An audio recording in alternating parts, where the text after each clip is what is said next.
अमरावती स्थानिक स्वराज्य संस्था मतदारसंघाच्या विधान परिषद निवडणुकीत आता रंगत वाढली आहे। नामांकनाच्या अंतिम दिवशी प्रमुख उमेदवारांनी अर्ज दाखल केल्याने ही निवडणूक तिरंगी झाली आहे।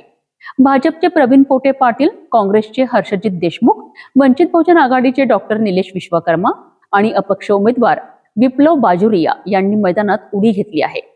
शक्ती प्रदर्शन, नाराजी आणि राजकीय गणितांमुळे ही निवडणूक आता अधिकच चर्चेत आली आहे।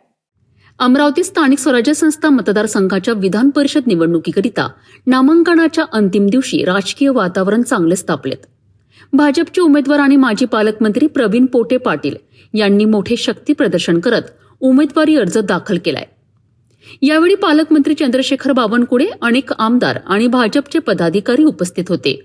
मात्र भाजप शहराध्यक्ष डॉक्टर नितीन धांडे यांच्या अनुपस्थितीची चर्चा रंगली। काँग्रेसचे अधिकृत उमेदवार हर्षजित देशमुख यांनीही कार्यकर्त्यांच्या उपस्थितीत अर्ज दाखल केला।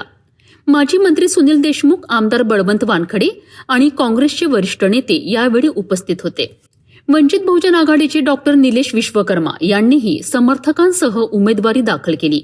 स्थानिक स्वराज्य संस्था ही निवडणूक नगरसेवकातून प्रतिनिधी निवडला गेला पाहिजे, पण मागील अनेक वर्षापासून नगरसेवक हा कोणी इथपर्यंत प्रयत्न करत नव्हता की आपण ही विधानसभा लढू शकतो का।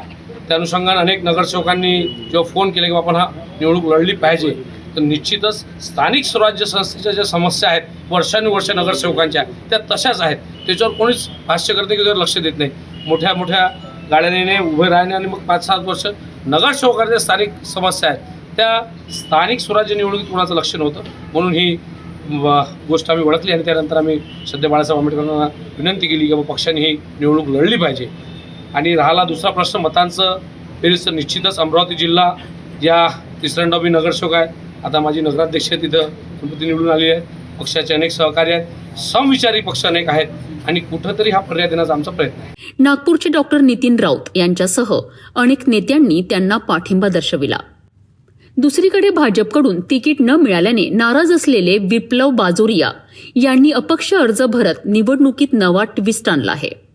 या मतदारसंघात एकूण 453 मतदार असून विजयाकरिता 227 मतांचा कोटा आवश्यक आहे।